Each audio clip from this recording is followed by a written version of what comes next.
I took on d4, and that was actually a massive blunder.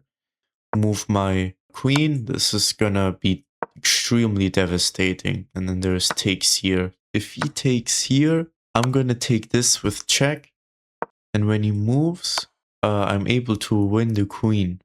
So this was a blitz game that I played, and I have absolutely no words how to describe this game. The ending was definitely crazy.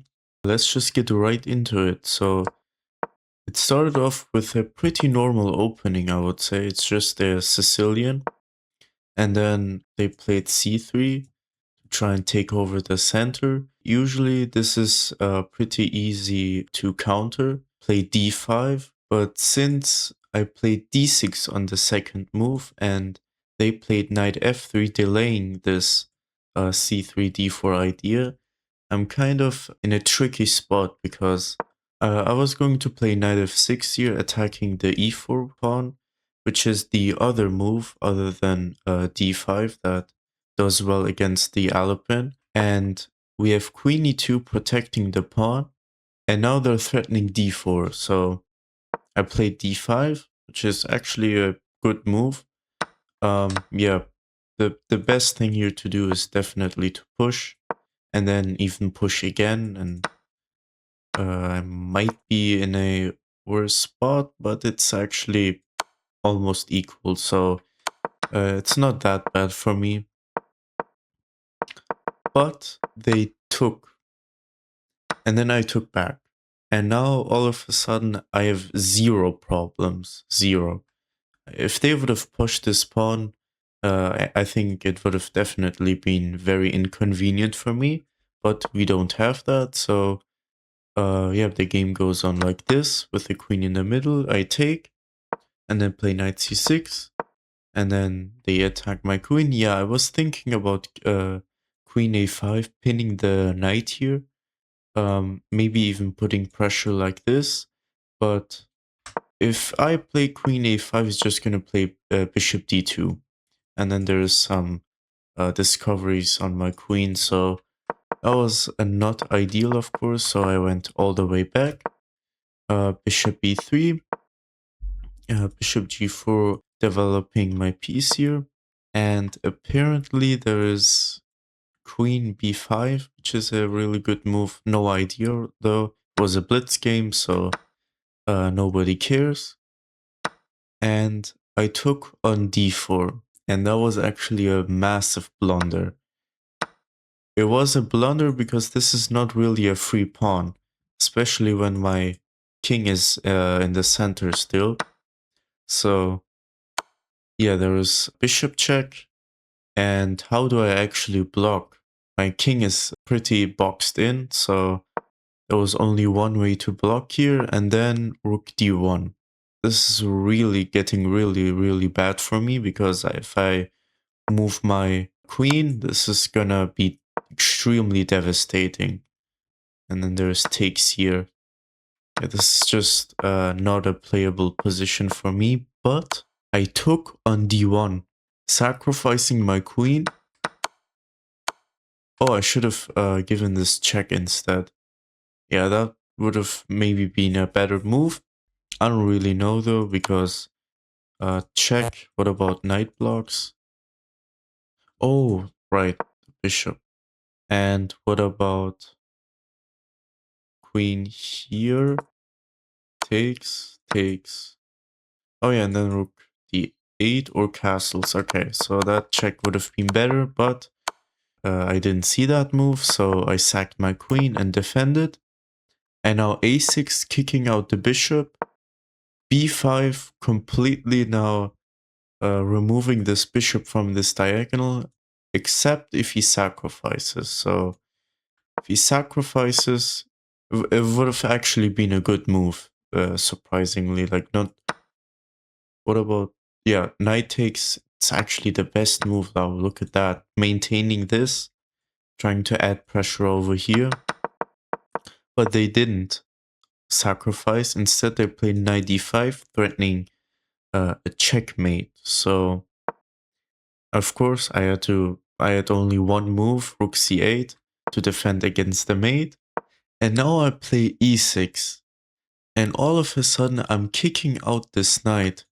And I'm able to develop my bishop. So yeah, they actually didn't move their knight yet. But I played bishop c5. And then I castled. Even though I'm down material, quite a lot of material actually. I'm down a queen, but I have a rook in exchange. So that's not very good, I guess. But my king is castled, and there's no tactics here, and he has to move his knight.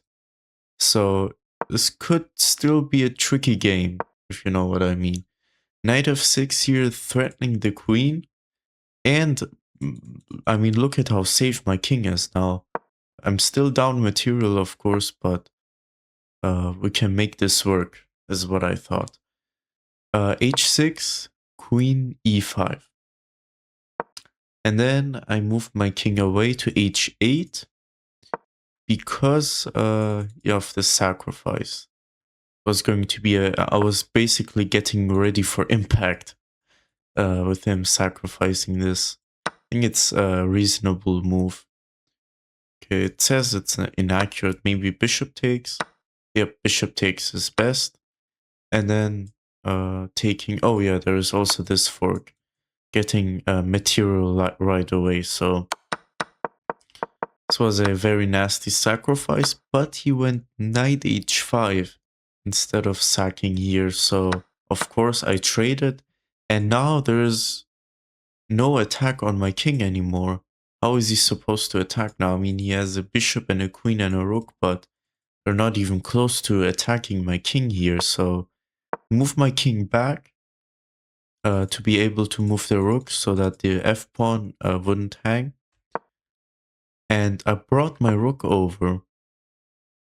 And here I had a little bit of a hopeful thought, okay?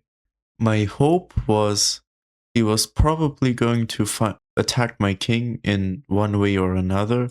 Like, for example, rook g4 and then take on here. But I had counterplay here. I made my best to fight back. So bishop moves back, threatening this check maybe. We still have some material to make this work. And now rook g4, threatening to take on here. And when that happens, it's also threatening to take on g7 with checkmate. So yeah, I went rook d2. And now I was threatening something here. And in my mind went, if he takes here, I'm gonna take this with check. And when he moves, I'm able to win the queen. So yeah, and they actually took on h6, which was a massive blunder. And now look at the advantage. It's plus 3.7 and one move, checkmate in 3. Can you believe that? That's oh yeah, there's also, I missed the checkmate. So there was check and then taking on f2. But of course, I had 24 seconds on the clock, so I didn't see that checkmate, even though it was very obvious, and even though I solved, I don't even know how many puzzles, too many to count, but I still didn't see that checkmate in a real game. So yeah, I went bishop takes f2 instead. What I was thinking here is king g2, maybe like bishop here, king goes here, and then maybe I have some checks here.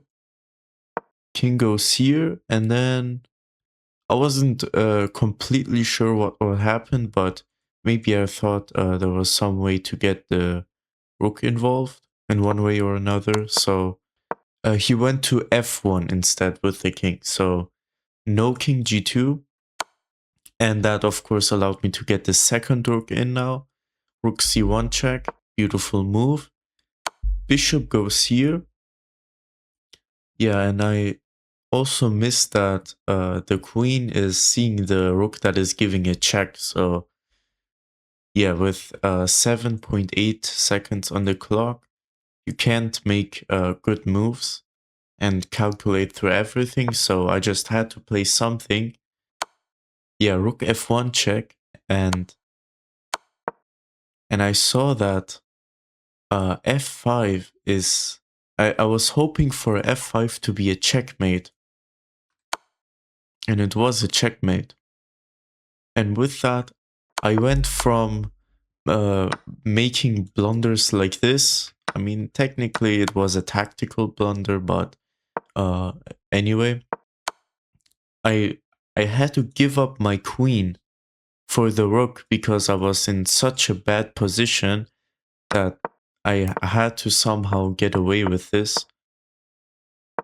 And then knight e5, I defended, I kicked out the knight. Well, not necessarily because the pawn is pinned, but bishop here castles, and now my king is castled, my pieces are developed.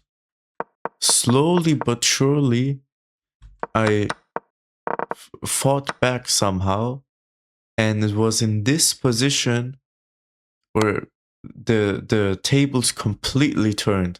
Like, look at that, this check, they went to f1, and then this check, and then I just gave checks whenever I could, in hopes of getting a checkmate with low time on the clock. Rook f1 check, great move, and then f5. No, absolutely no words for this game whatsoever. I mean, look at how many blunders there are. Knight two by me and 2 by the opponent, with a couple of misses and great moves. I mean, yeah, this just goes to show that in Blitz, anything can happen. Anything. It's also why my rating is not that high on Blitz. As on Rapid, I'm 1800 Rapid and 1500 on Blitz, so it's just too volatile for me personally. It's too wild and crazy. I know some people like this, but for me, I like having time to calculate through things. So yeah, if you like this game and learned something, consider subscribing. Otherwise, that is it for the video.